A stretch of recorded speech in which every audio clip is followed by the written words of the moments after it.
Bonjour les amis, nouvelle vidéo aujourd'hui avec un témoignage choc, le témoignage de la fille d'une ministre israélienne, Shoshana Strock, fille de Orit Strock, cette même ministre qui avait défendu bien sûr la colonisation au nom de la morale et des valeurs juives, raconte tout simplement le calvaire et l'horreur qu'elle a vécu. Mais juste avant bien sûr de l'écouter, comme d'habitude, n'oubliez pas, j'ai besoin de votre soutien. Alors on s'abonne, le pouce, le commentaire, le partage, le boost, et je vous incite aussi à me rejoindre sur Patreon. Vous avez tous les liens en description sous la vidéo. Patreon, c'est un espace de liberté totale, c'est aussi un moyen bien sûr de soutenir ma chaîne.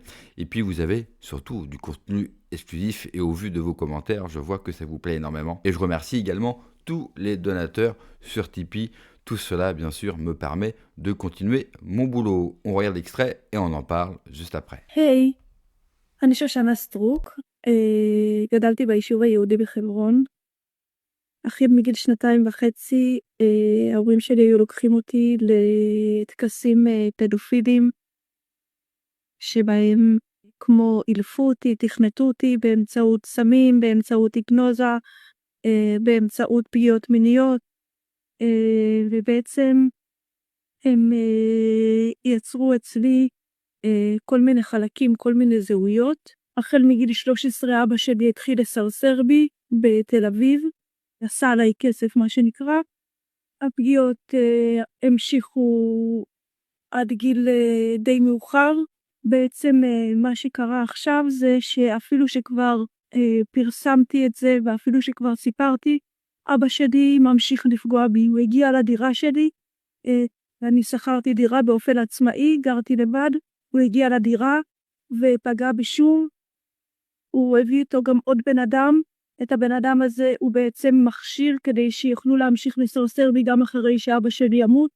כי ככה זה עובד, הם מעבירים את זה ככה דורות בין הדורות, את הפגיעה, את הסרסור, את הניצול המיני של ילדים, את הניצול המיני של נשים. מאז הפגיעה האחרונה עזבתי את הדירה שלי, אין לי בית.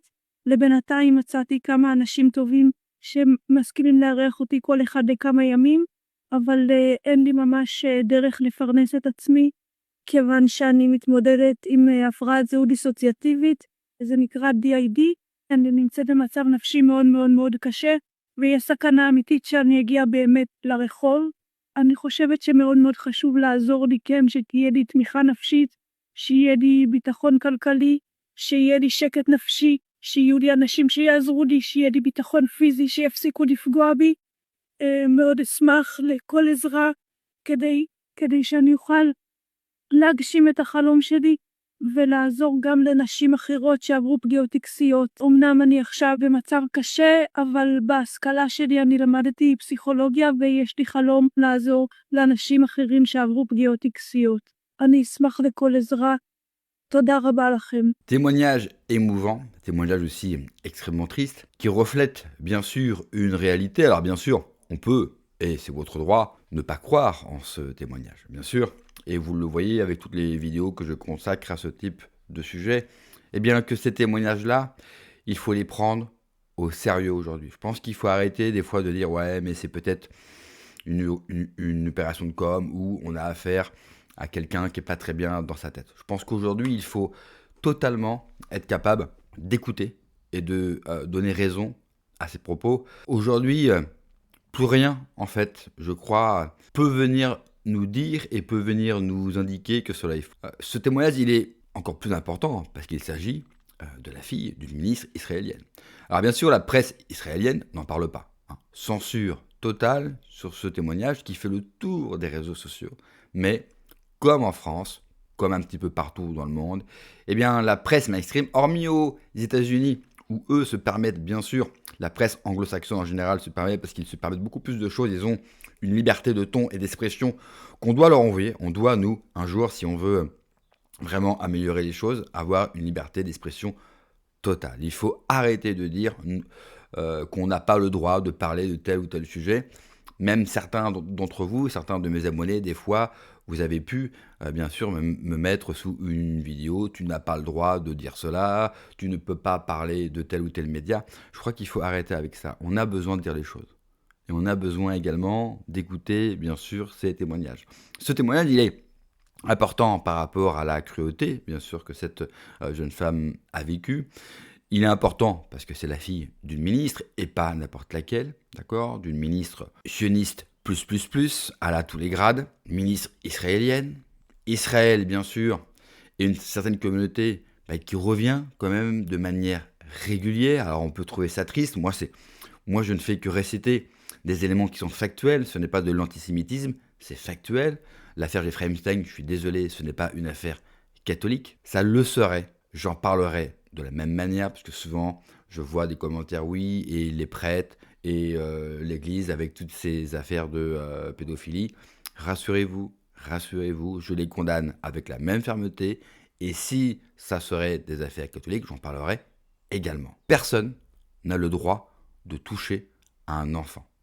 Personne. Et peu importe à quelle communauté j'appartiens, je suis totalement libre, bien sûr, de mes propos. Mais revenons à un certain pays, qui, mine de rien, pose problème. Et on le voit encore aujourd'hui avec la guerre en Iran, une guerre qui n'a aucune justification politique, ce n'est qu'une guerre religieuse, et d'ailleurs, elle parle, bien sûr, de rites religieux.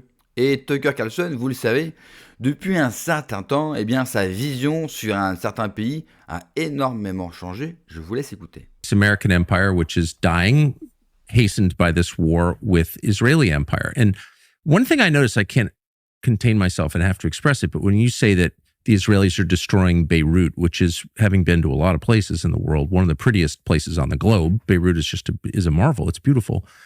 It reminds me, and it's being destroyed by Israel, which is one of the single ugliest countries in the world. Nothing of beauty has been built there since 1948. Sorry, I've been everywhere in that country, and it's true. That the nature of this emerging empire is destructive, and it always seems like beautiful things wind up being destroyed. Europe, right? Beirut, parts of Syria, the holy sites. Parts of Iran are apparently beautiful, totally blown up. This does seem like a war on beauty as well, which next to truth is like, this is not an American perspective, but it's a Christian perspective and a real perspective. It's a global perspective. Beauty is worth preserving.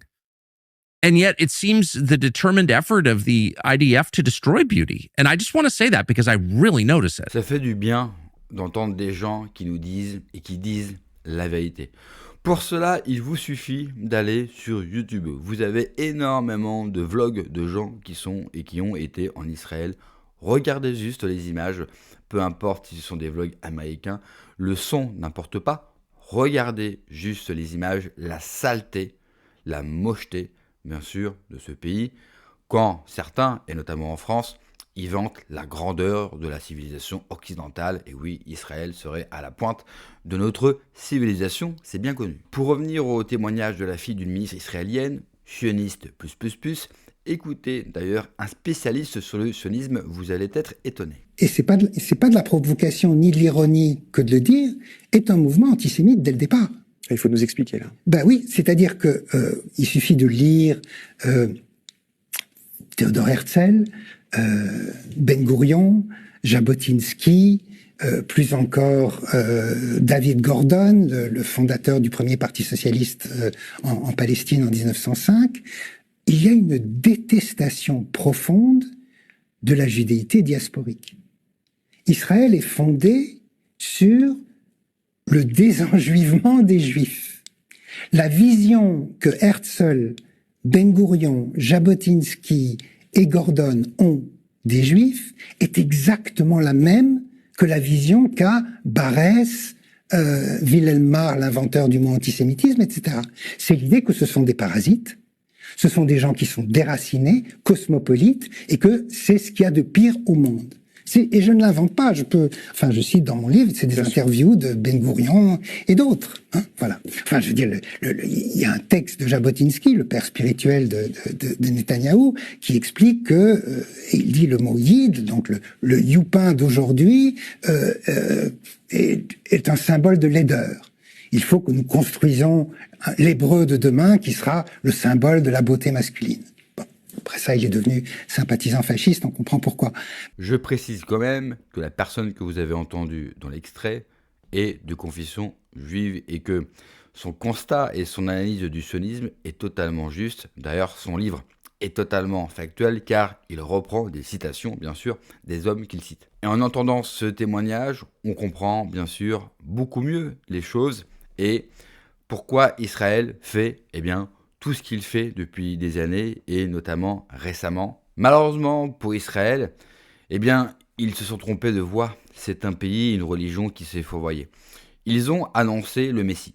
Le Messie est venu et ils n'ont jamais voulu le reconnaître. Depuis, et on le sait d'après leur propre bouche, ils vénèrent bien sûr Satan et s'autorisent à tous les vices et à tous les rites. Je voudrais terminer bien sûr avec cette vidéo que vous avez déjà vue, mais je dois vous la remontrer car nous devons voir bien sûr cette vérité en face.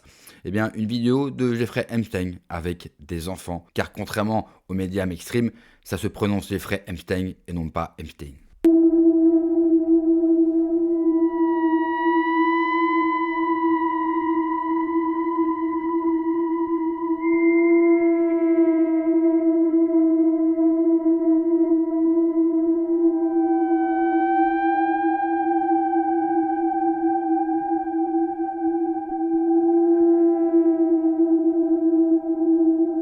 Il ne faut jamais oublier que face à nous, nous avons des monstres et il ne faut surtout ne jamais oublier de les combattre. Merci d'avoir regardé la vidéo les amis, n'oubliez pas comme d'habitude de vous abonner, le pouce, le commentaire, le partage, le boost de la vidéo. Prenez soin de vous, que Dieu vous protège. Allez, ciao.